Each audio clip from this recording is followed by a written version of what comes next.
कल के सत्संग में, रात्रि के सत्संग में आप जी ने सुना कि एक बहन जिसका नाम चंद्र प्रभा था, पुण्यात्माओं कल गलती से ये दास चंद्र प्रभा की स्थान पर शशि प्रभा बोल गया।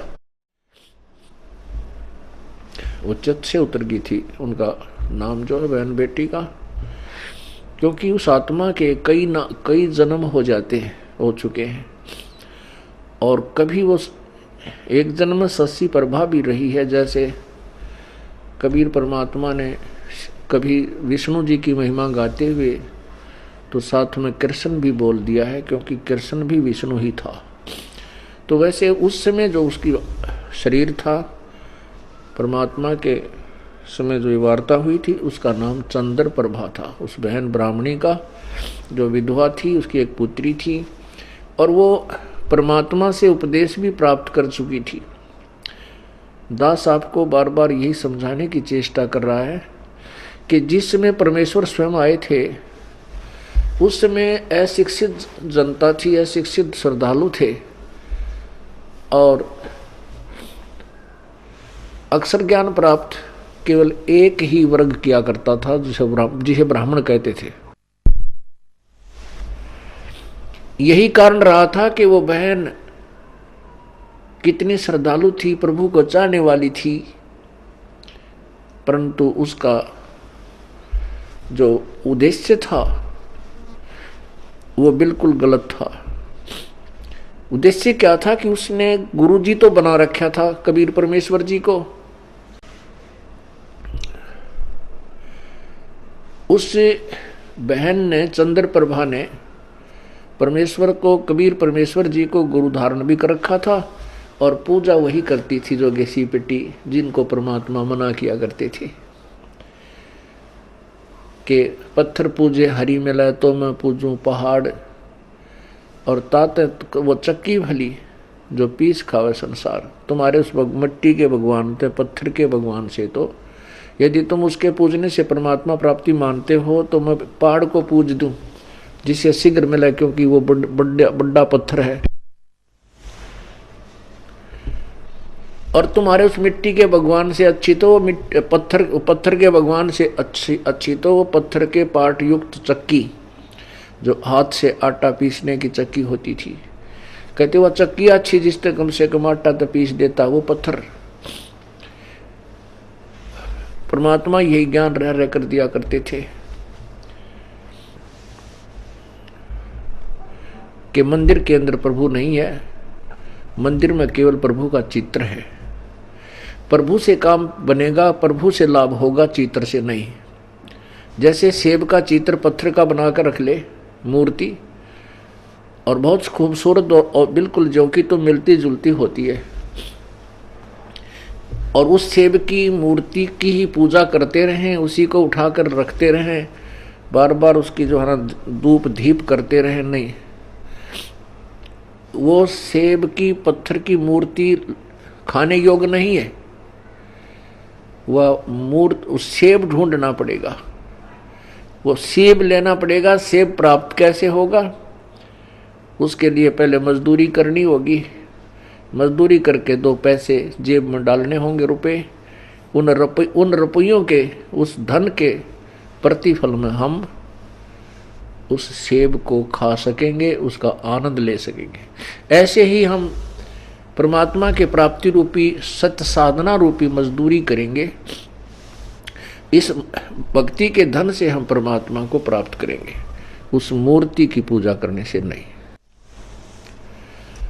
अब वो बहन चंद्र प्रभा कबीर जी को तो एक साधारण संत भक्त मानती थी, संत मानती थी, गुरु जी मानती थी, और जगन्नाथपुरी में रखी उन बिना बगैर पंजे के हाथों वाली मूर्ति को वो भगवान मानती थी। इसी भ्रम को निवारण करने के लिए प्रभु ने ये लीला की, एक तीर से 2 शिकार किए। उधर से वीर सिंह जी भी उनको परमात्मा नहीं मान पा रहे थे, उनको केवल एक संत और गुरु ही मानते थे। परमात्मा कहते हैं कि गुरु मानुष कर जानते ते नर कहिए अंध, होवे दुखी संसार में आ गए यम के फंद। कबीर गुरु गोविंद दोनों खड़े, गुरु गोविंद दोनों खड़े, किसके लागू पाए, बलिहारी गुरु अपना जिन गोविंद दियो मिलाए।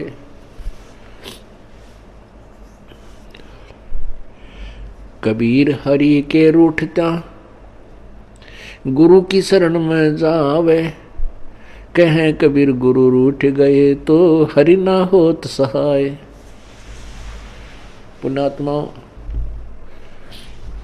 हमने गुरु जी को परमात्मा मानना पड़ेगा। उस समय तो परमात्मा स्वयं आए थे, लेकिन वो भूमिका गुरु की ही कर रहे थे, एक संत की कर रहे थे। और उस समय परमात्मा स्वयं आए हुए थे तो भी ज्ञानहीन व्यक्ति, श्रद्धालु, अनुयायी, तो भी उनको एक सिंपल मैन मानते थे, एक भक्त गुरु संत ही मानते थे। क्योंकि ऐसे शिक्षित व्यक्ति जो होते हैं वो ज्ञान के तह तक नहीं पहुंच पाते। कितनी बार समझा लिया प्रभु ने, लेकिन एक वो अक्षर ज्ञान युक्त अज्ञानी संस्कृत भाषा बोल कर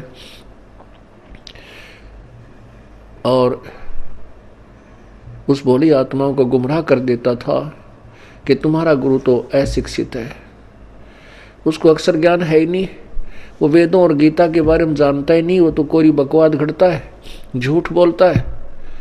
तो हम वो अनुयायी जो प्रभु के थे वो विचलित हो जाते थे और वो मान लेते थे उस अज्ञानी अक्षर ज्ञान युक्त प्राणी की इन बातों को कि सचमुच हमारे गुरु जी तो अशिक्षित हैं, इसलिए ये वेदों और गीता को तो नहीं जान सकते।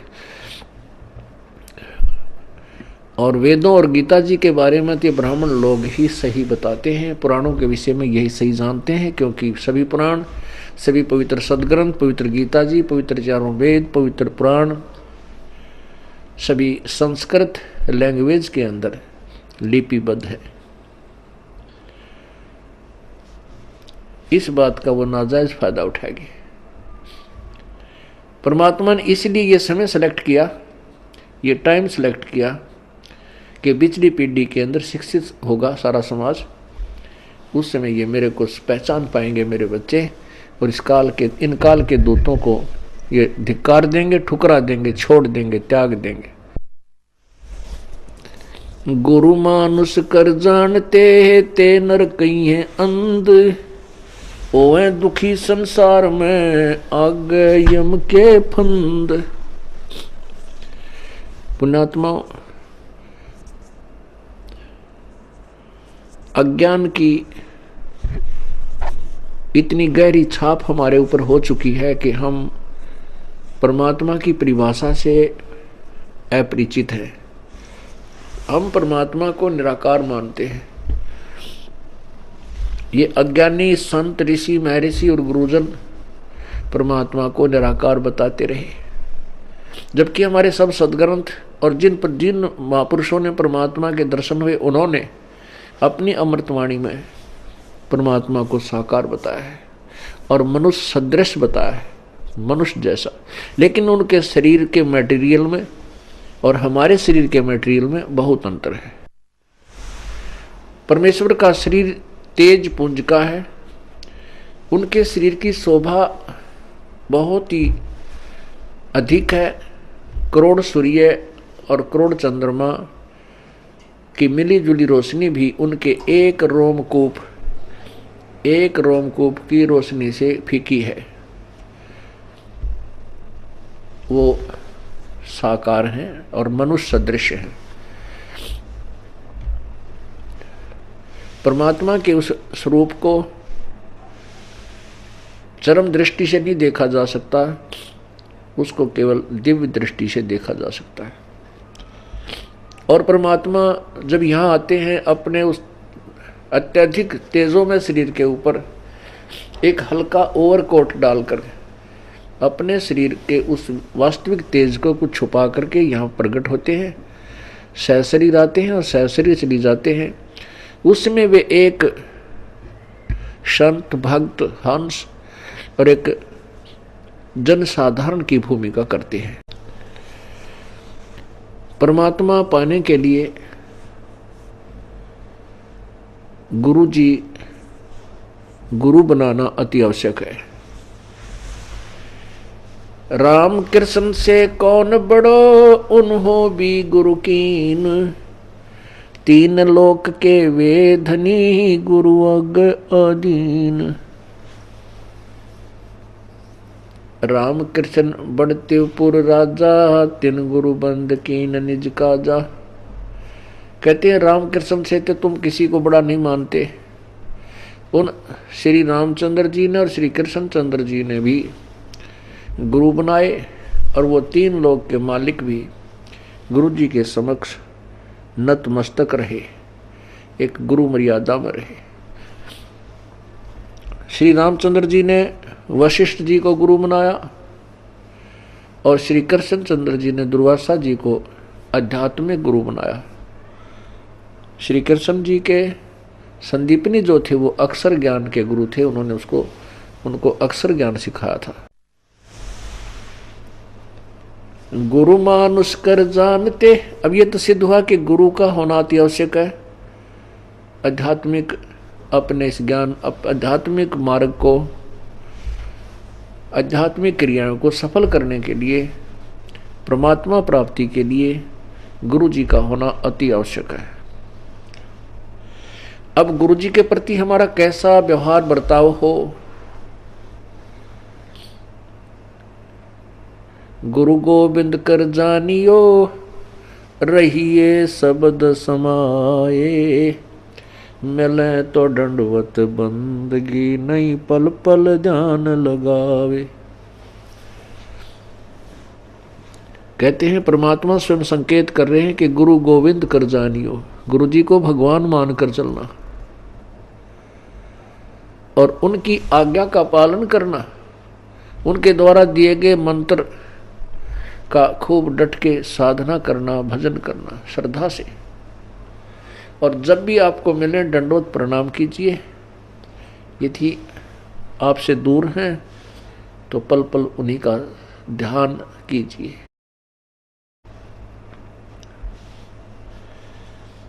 परमात्मा को पाने के लिए हमने वो प्रत्येक प्रयत्न करना पड़ेगा जो प्रभु पाने में सहयोगी है।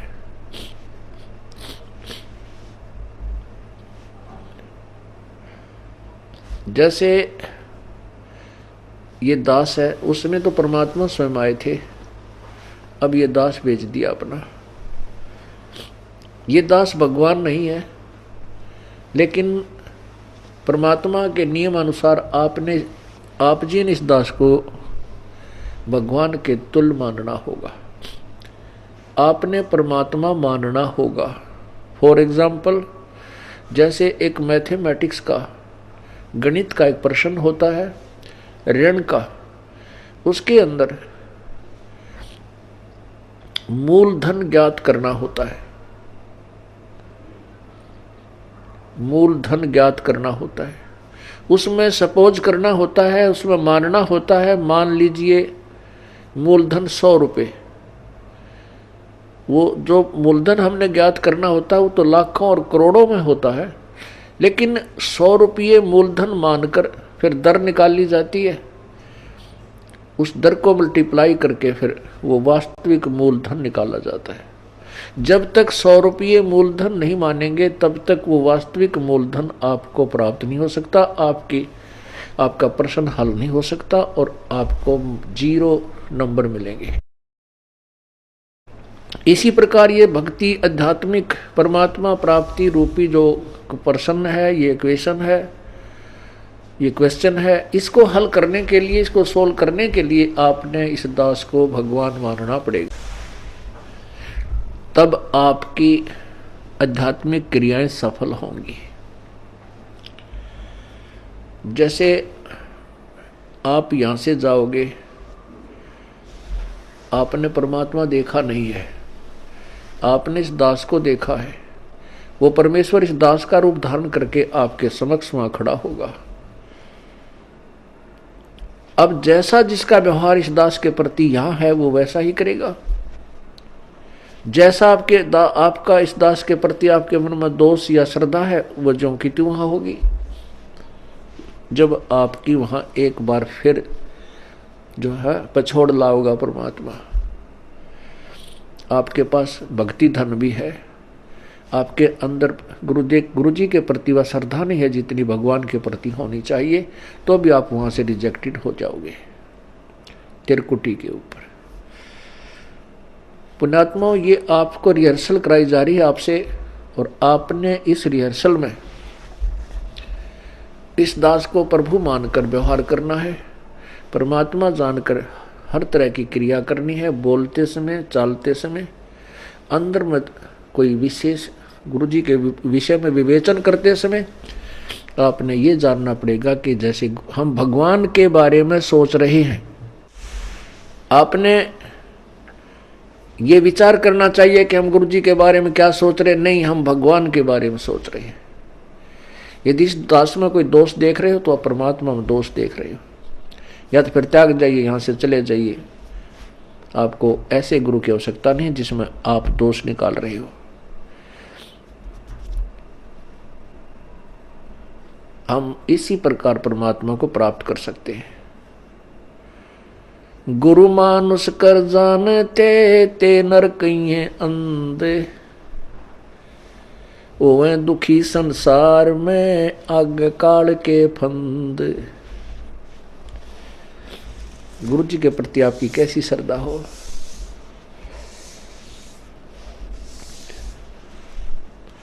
जैसे वो बहन चंद्र प्रभा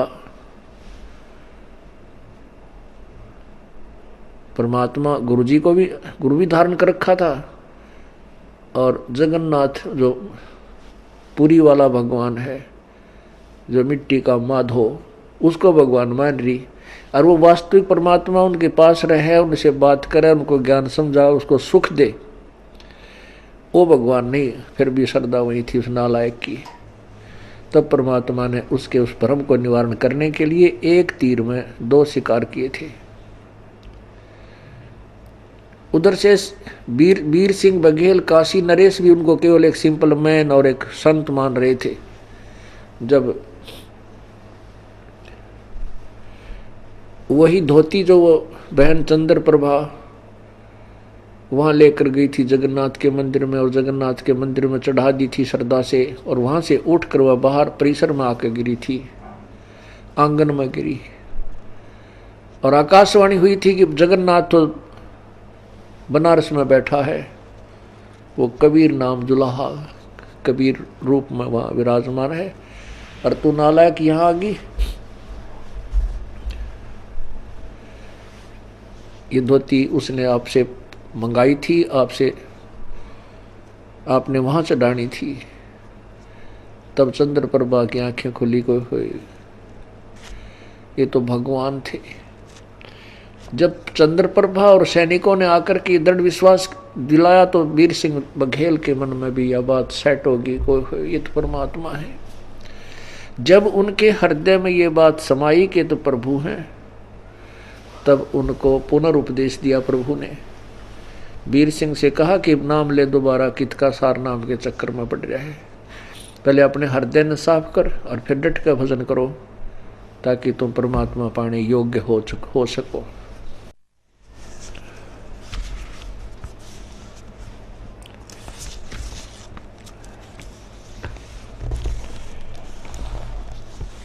गुरु जी के प्रति गुरु की महिमा आप प्रतिदिन पढ़ते हो नित्य नियम में, लेकिन आप पढ़ते हो उसके ऊपर विवेचन नहीं करते। आप प्रतिदिन क्या सुनते और पढ़ते हो। कबीर दंडवत गोविंद गुरु बंधु अविजन सोए, पहले बहे प्रणाम तेन नमो जो आगे होए। कबीर दंडवत गोविंद गुरु, गोविंद गुरु माने गुरु भगवान को नमस्कार करूं। दंडवत गोविंद गुरु गुरु भगवान, गोविंद माने भगवान, गुरु मीन गुरु, गुरु भगवान को दंडवत प्रणाम करूं और बंदू अविजन सोए, पहले भय प्रणाम ते नमो जो आगे होए। ऐसे महापुरुष गुरुदेव के तुल आगे और पीछे जो भी आए हैं उन संतों को नमस्कार है। गुरु को कीजय दंडवतम, कोटि कोटि प्रणाम, कीट न जाने भृंग को यूं गुरु कर ले आप समान।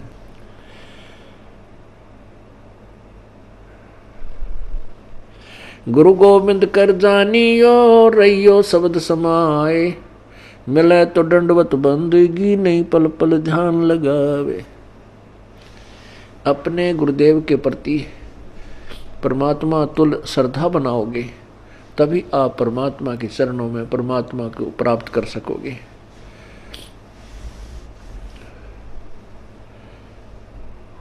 गुरुदेव में कैसे आपकी श्रद्धा बनी वह बताया है कि सामने आए तो दंडवत प्रणाम हो,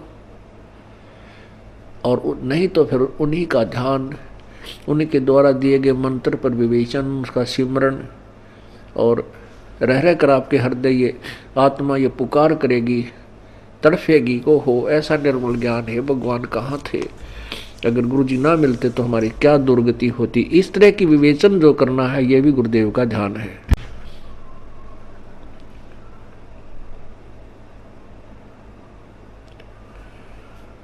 अब क्या विचार करना हमने, सतगुरु के उपदेश का लाया एक विचार, जय सतगुरु मिलते नहीं जाते नरक द्वार। सतगुरु का अर्थ होता है तत्वदर्शी संत, यथार्थ ज्ञान प्रकाशक। जो सच्चा ज्ञान देने वाला है वो सतगुरु होता है। सतगुरु के उपदेश का लाया एक विचार, जय सतगुरु मिलते नहीं जाते नरक द्वार।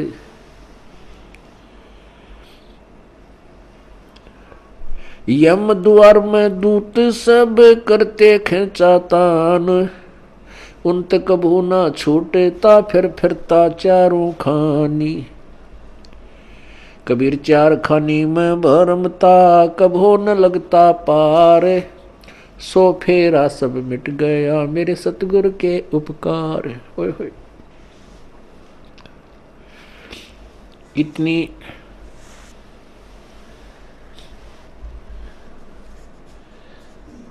हृदय विदारक वाणी परमेश्वर ने बोली है कि सतगुरु माने पूरे संत से और प्रॉपर वे ऑफ वर्शिप, यथार्थ परमात्मा की भक्ति हमें प्राप्त हुई तो हमारा कितना दुख निवारण हुआ।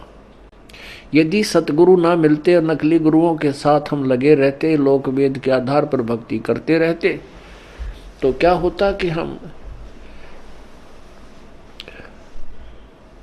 नरक में डाले जाते।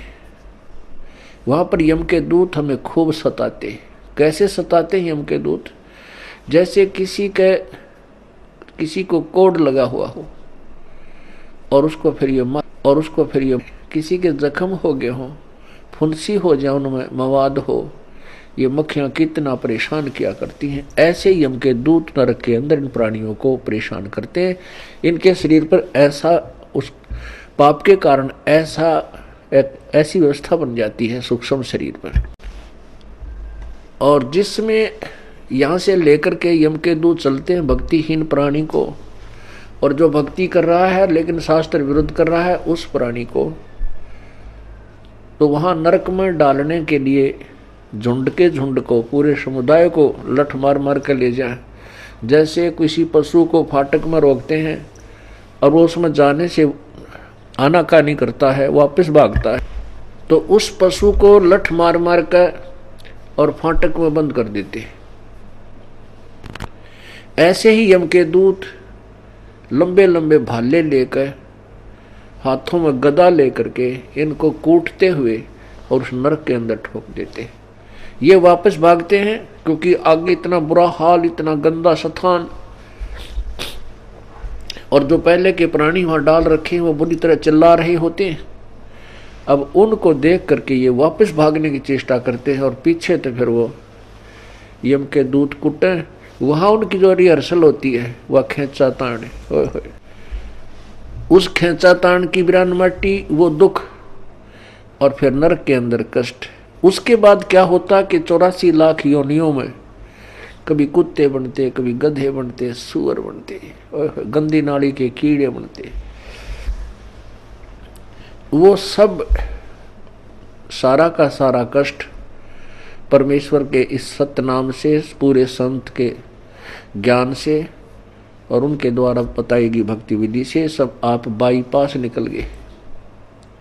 न नरक में जाना पड़ेगा, न काल की तपतशिला पर आपको जाना पड़ेगा, और न ही 84 लाख योनियों में आपको जाना पड़ेगा। पुण्यात्माओं, आप तो बालक हो, क्योंकि भक्ति मार्ग का ज्ञान कभी हमने सुना नहीं।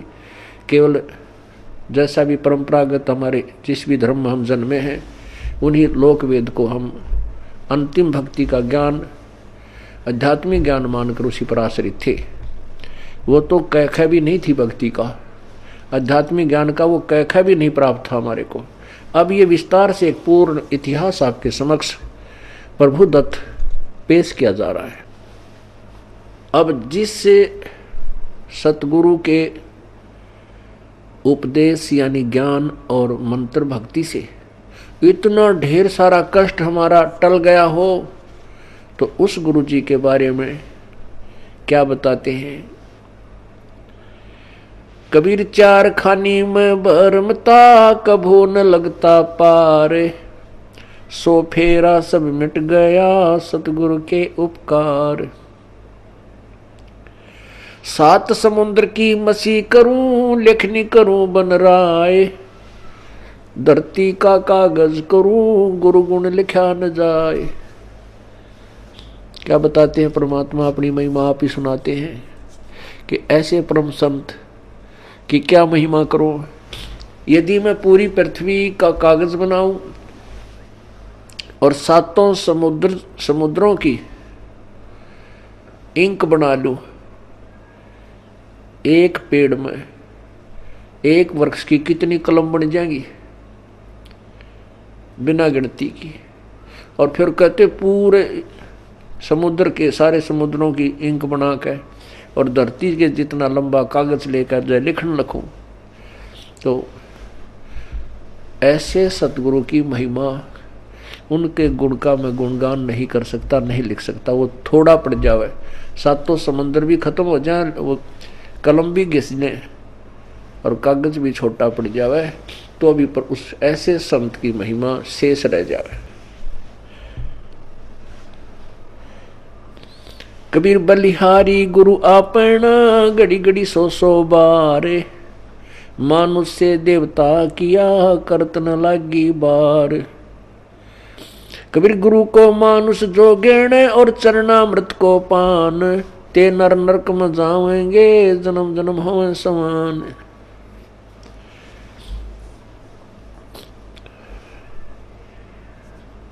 कहते हैं अपने सतगुरु के ऊपर मैं बलिहारी हूं, घड़ी घड़ी 100 बार उनके द्वारा दिए गए ये अनमोल ज्ञान रह रहकर उमंग के साथ याद किया जाता है। और ऐसे संत के प्रति एक विशेष श्रद्धा बनती चली जाती है। बलिहारी गुरु आपना, घड़ी घड़ी 100 बार, मानुष से देवता किया करत न लाई वार। हम मनुष्य का शरीर अवश्य रखते थे, लेकिन कर्म मनुष्य के हमारे नहीं थे। मनुष्य के कर्म अब प्रारंभ हुए हैं, बुराइयों से दूर होना और परमात्मा का यथार्थ भक्ति मार्ग ग्रहण करना।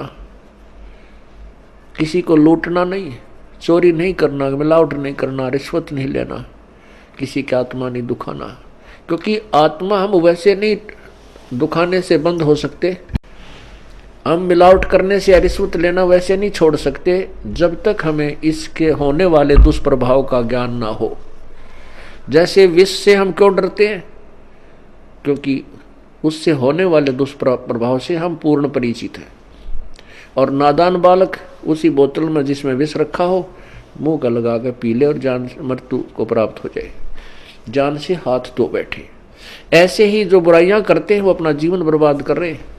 जिसमें हम तत्व ज्ञान के कारण ये पूर्ण ज्ञान हो जाएगा कि जो हम कर्म करते थे वो विष खा रहे थे, तो हम अब पुनः विष नहीं खा सकते।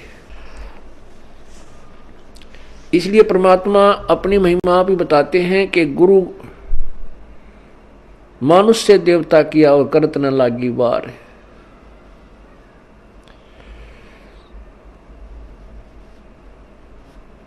कबीर गुरु को मानुष जो गिरण और चरणामृत को पान, ते नर नरक में जावेंगे जन्म जन्म हमें समान। गुरु मानुष कर जानते ते नर कहिए अंध, ओवे दुखी संसार में आगे यम के फंद। कबीरा ते नर अंध है गुरु को कहते और, हरि के रूठे ठोर है गुरु रूठे नहीं ठोर। कबीरा हरि के रूठते गुरु की शरण में जाए, कह कबीर गुरु रूठ गए तो हर ना होत सहाय। कबीर गुरु से ज्ञान जो लीजिए शीश दीजिए दान, भौतुक भोंदू बह गए ये राख जीव अभिमान। अब क्या बताते हैं परमात्मा?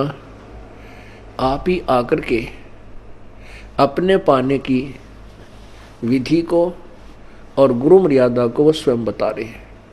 ये परमेश्वर कबीर जी का आदेश है और उसी को हम पाने के लिए चले हैं। उनके आज्ञा का हम उल्लंघन करेंगे, उनके वचनों का उल्लंघन करेंगे तो हम प्रभु प्राप्ति नहीं कर सकते।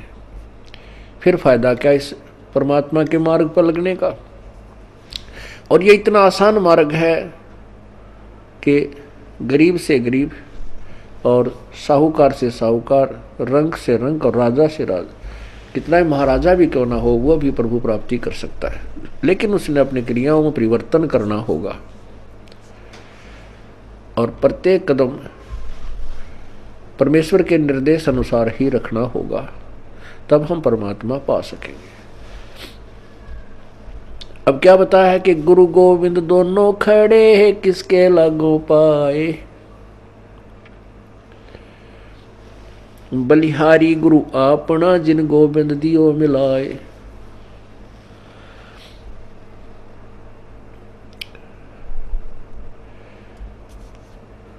कबीर गुरु के रूठ त्या हरि की, कबीर हरि के रूठ त्या गुरु की शरण में जावे, कहे कबीर गुरु रूठ गए तो हर ना होत सहाय।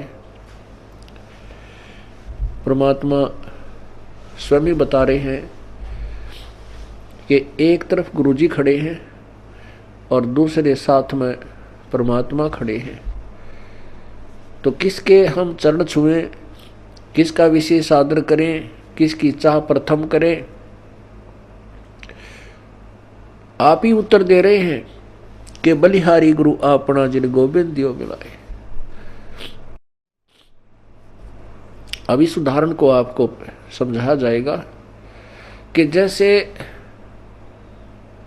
एक मटके में गड्ढे में जल है, वो तो समझो भगवान है।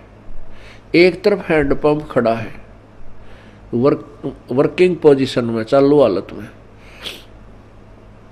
एक तरफ तो हैंडपंप यानी नल है, एक तरफ एक मटके में घड़े में जल है। तो उस मटके के जल को तो भगवान समझो और नलके को गुरु जी समझो।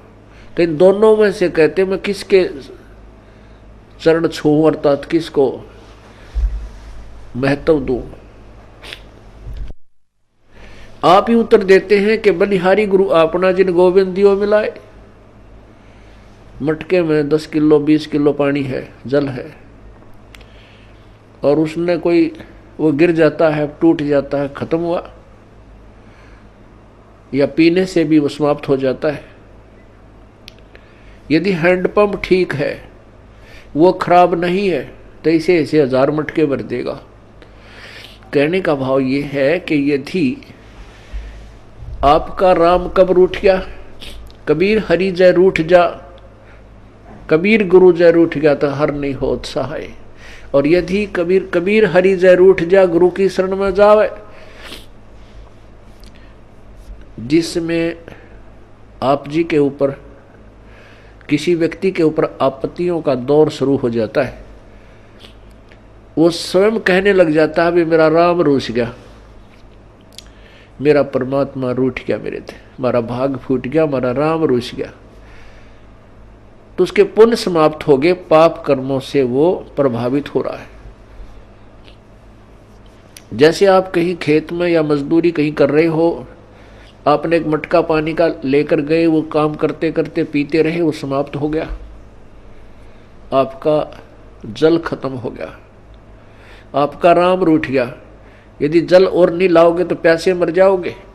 तो कहाँ जाते हैं? हैंडपंप या कुएं में। उस कुएं से या हैंडपंप से वो जल, वो मटका फिर भर लाते हैं, तो वो फिर से काम शुरू हो गया। पुण्यात्मा जो दुखी प्राणी हैं, उनका राम रूठ गया, उनका राम रूठा हुआ है, उनका भगवान रूठा हुआ है, क्योंकि उनके पुण्य समाप्त हो गए। वो जल थोड़ा बहुत था, वो पी प्या लिया तुमने, खत्म कर दिया। अब कहाँ जाएंगे उस जल को लेने के लिए? हैंडपंप पर। हैंडपंप से आप फिर मटका भर लाइए, मटका भर लाए, फिर जो अभाव, जल के अभाव से जो कष्ट था वो समाप्त हो गया, आपके प्राण बचे। ऐसे ही गुरुजी हैंडपंप है और जल भगवान है।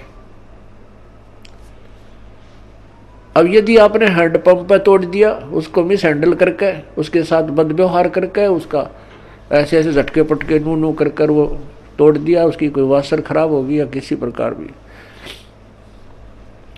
तो जल आना बंद हो गया। तो फिर वो जल जितना आपके पास आपके पुण्य है वो चलेंगे, तब तक चलेंगे, उसके बाद फिर आपको फिर दुख शुरू हो जाएगा, अर्थात वो जल फिर प्राप्त करना होगा आपका। यदि आपने कहते हैं आपका गुरु रूठ गया, आपका हैंडपंप खराब हो गया, तो जल नहीं, हर नहीं करे सहाय, हर नहीं होत सहाय। वो जल तो रहा नहीं, क्योंकि हैंडपंप उसका स्रोत था। कबीर हरि के रूठते गुरु की शरण में जाए, कहें कबीर गुरु रूठेगे तो हर ना होत सहाय। परमात्मा आगे क्या बता रहे हैं? गुरु से ज्ञान जो लीजिए, शीश दीजिए दान। गुरु जी से आप उपदेश, नाम मंत्र ले रहे हो, तो अपना शीश समर्पण कर दीजिए। शीश सौंप देने का तात्पर्य है कि गुरु जी के प्रत्येक आज्ञा का पालन कीजिए। भौतक भोंदू बह गए भाई, राख जीव अभिमान।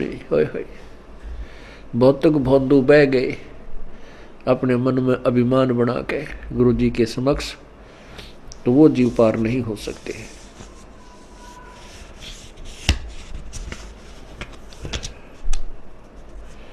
तन मन दिया तो भला किया, सिर का जासी भारे, जो कबहू के मैं दिया भाई बहुत सहे सिर मारे।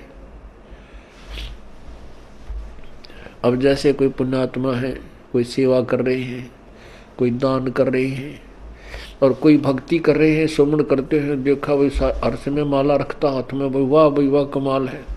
पुण्यात्मा, ये वाह शब्द है ना, ये केवल परमात्मा के लिए ही हो सकता है, जीव के लिए नहीं होना चाहिए। जैसे वाहेगुरु, वाहेगुरु का शब्द नानक साहब जी ने परमात्मा के लिए बोला था।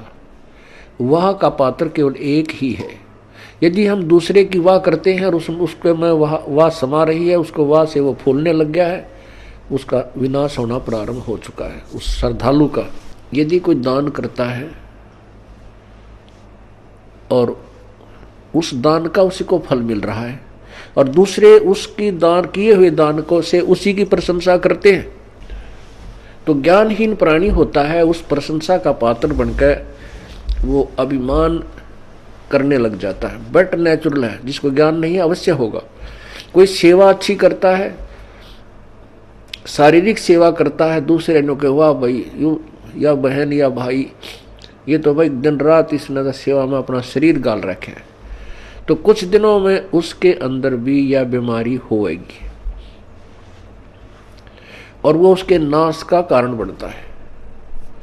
कोई सेवा करता है तो अपने लिए कर रहा है, हम उसकी प्रशंसा करते हैं, उसके तरफ आकर्षित होते हैं, तो महाराज जैसा बुद्धू नहीं, वो भक्त नहीं है, उसको ज्ञान नहीं है। कहते हैं गुरु को तजय भजय जो आना, तापसुआ को फोकट ज्ञाना। क्योंकि हम जिसकी प्रशंसा कर रहे हैं हम उसके ऊपर आसक्त हैं, बाई हुक एंड क्रुक, तो हम परमात्मा से हटकर उसकी तरफ आकर्षित हुए हैं, तो यह भी कमजोरी है। परमात्मा के पाने में हमने सारी कमजोरी मिटानी होगी। एक बूढ़ा आदमी डॉक्टर जी के पास गया और बूढ़ा बुजुर्ग कति अस्थि पिंजर शेष था, पतल आड़ दिखे, नारे नारे अस्थि दिखे। अब डॉक्टर जी ने देख लिया भाई ये तो बीमारी क्या है कि कमजोर आदमी है, कति शारीरिक वीकनेस घनी है इसमें। तो बूढ़े आदमी ने, उस वृद्ध ने कहा डॉक्टर जी मैं कुछ देर चलता हूं ना मेरा दम फूलने लग जाता है, सांस चढ़ जाए। डॉक्टर बोला भाई महाराज बुजुर्ग कमजोरी है आपको, आपका शरीर कमजोर हो गया। फिर कहता है गुरु डॉक्टर जी मैं खड़ा होता हूँ चक्कर आवे हैं। डॉक्टर बोला बूढ़ा कमजोरी है। फिर बोला जी पिंडी बढ़के हैं, यानी पिंडलियों में दर्द हो जाता है। डॉक्टर बोला कमजोरी है। अब बूढ़े को गुस्सा आ गया,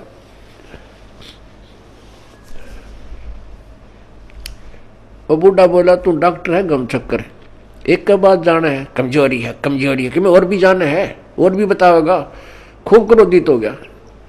वो डॉक्टर बोला बूढ़े या भी कमजोरी है, क्योंकि कमजोर आदमी ने गुस्सा गणाया करे। तो पुण्यात्माओं ये हमारे अंदर जो कमजोरियां हैं ये हमने सारी हटानी पड़ेंगी, तब हम परमात्मा पा सकते हैं। ना तो ठीक है जिस आप कर रहे हो ऐसा फल मिल जाएगा, और आने वाले जन्मों में आप राजा बन सकते हो, देव बन सकते हो, महादेव बन सकते हो, ब्रह्मा विष्णु महेश बन सकते हो, क्योंकि आपके अंदर इतनी कमाई बन जाएगी। और उसके बाद फिर आप गधे बन सकते हो और कुत्ते बन सकते हो। तो हमने या जन्म मरण का दीर्घ रोगी कटवाना पड़ेगा। अब समय आ गया है, उसकी औषधि का जो है खोज होगी है। जैसे पहले टीबी की कोई इलाज नहीं था, इसलिए इसको अक्षय रोग कहते थे। अक्षय माने नाश करने वाला, खत्म कर दे। अब टीबी कोई विशेष रोग नहीं रहा अगर समय पर उपचार करा लिया जाए तो इसी प्रकार अब इस जन्म मृत्यु रूपी अक्षय रोग की अब औषधि प्राप्त होगी हमें। थी तो पहले ही, लेकिन इसकी खोज करने वाला नहीं था। अब परमात्मा ने मेरे बख्शीश दास के ऊपर अपनी वो अनमोल जड़ी सरजीवन बूटी दे दी, इस सार नाम रूपी, और वो उससे ये जन्म मरण रूपी दीर्घ रोग आपका कटेगा। तो उस औषधि उपचार में आपने जो परहेज रखने हैं वो आपके नियम हैं, इनका भी पालन आपको आजीवन करना होगा, तभी आप इस रोग से मुक्त हो पाओगे।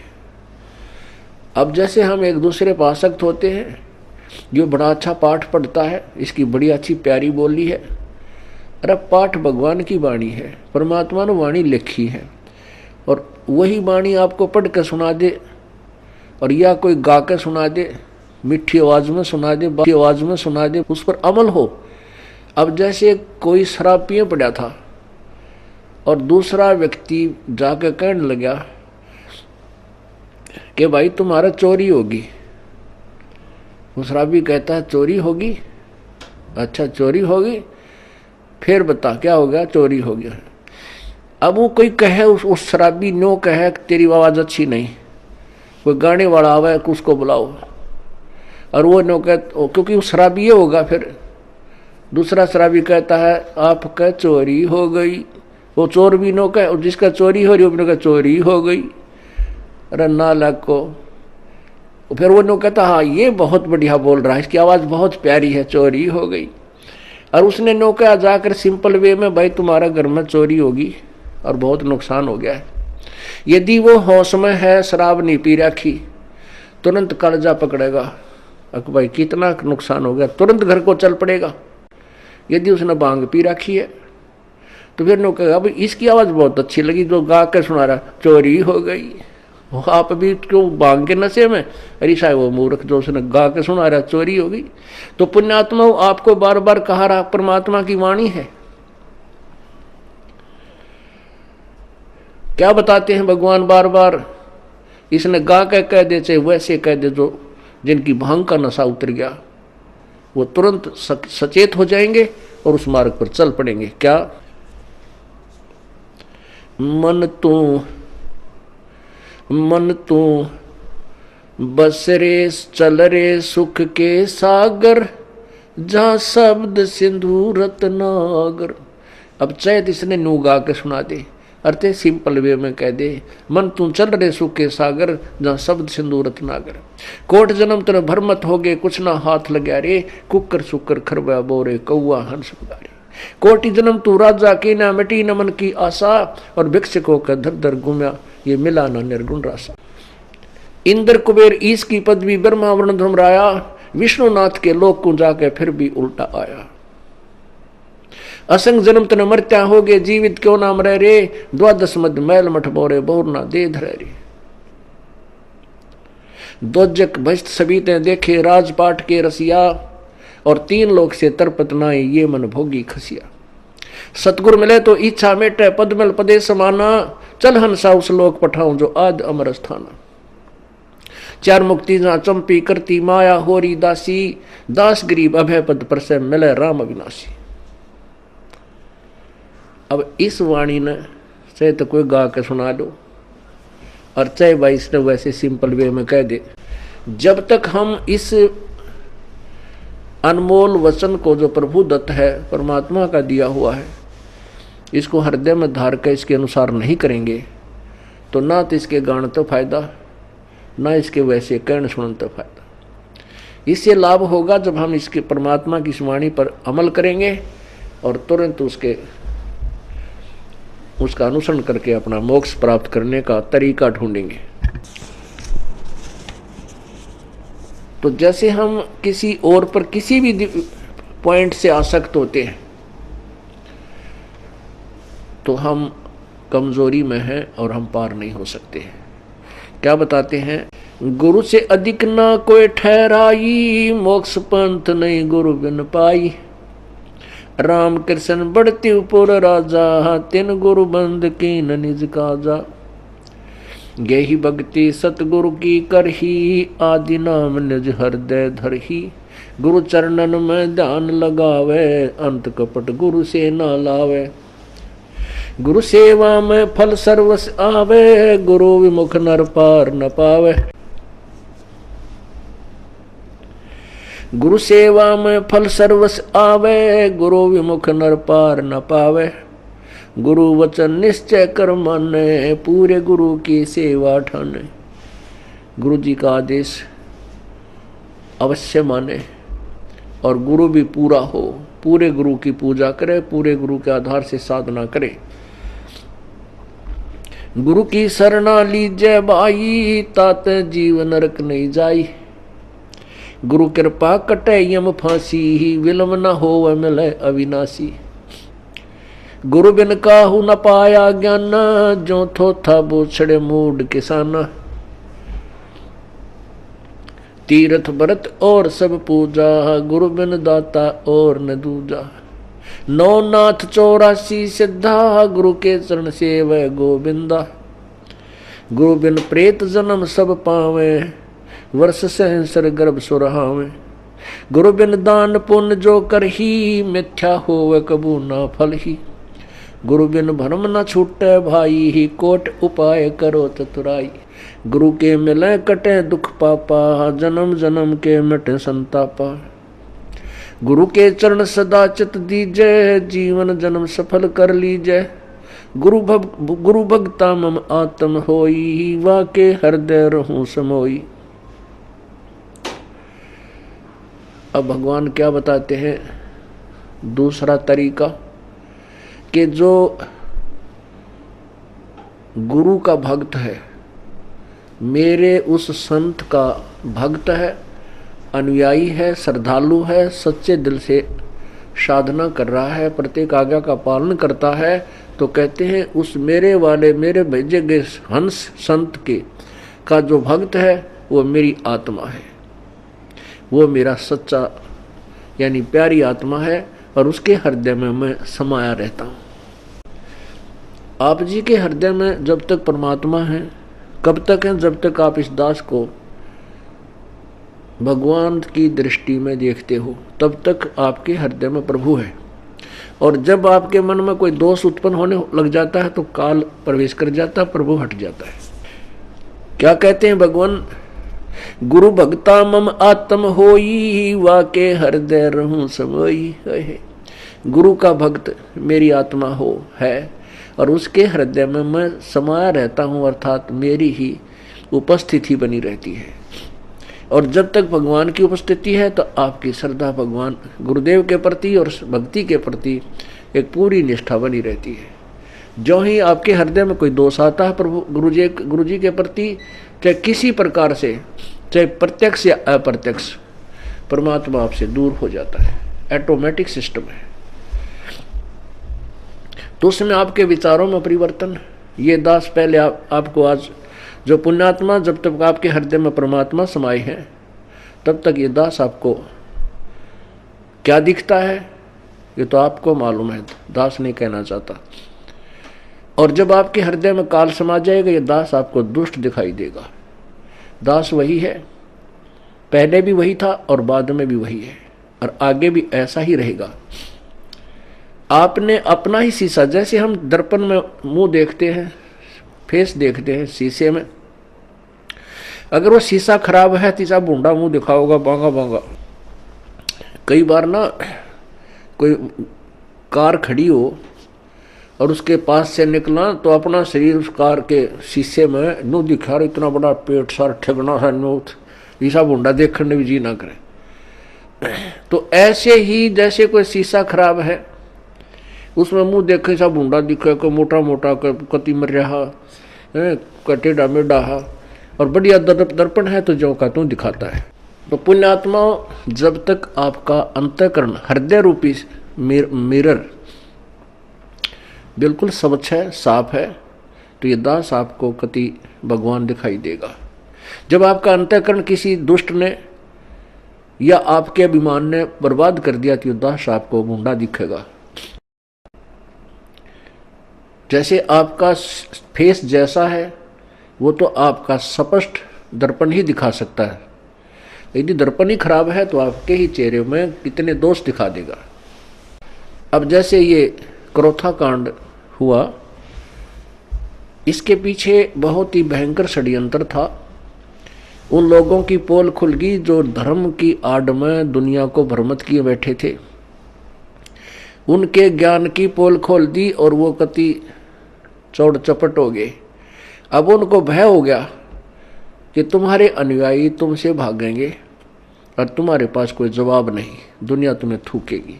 तो उन्होंने ऐसे झूठ झाट बोल के राजा और प्रजा को भ्रमित करके इस दास के प्रति ना जाने के तूफान झूठ बोलती है।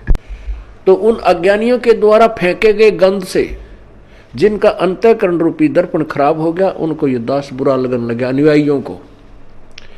और जिनके उनके द्वारा फेंके गए गंध का जिसके अंतःकरण रूपी दर्पण पर कोई असर नहीं हुआ, ये दास उनको जो का तो वही दिखाई दे रहा था।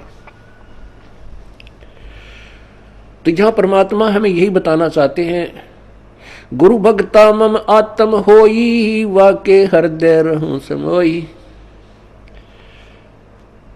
ये गुरु का जो भक्त है वो मेरी आत्मा है और उसके हृदय में मैं रहूंगा। और यदि किसी भी कारण से आपके हृदय में दोष आ जाता है तो प्रभु वहाँ से हट जाते हैं, और काल भगवान तो तैयार है, वो तो फिर तुरंत आकर के कुर्सी संभाल लेता।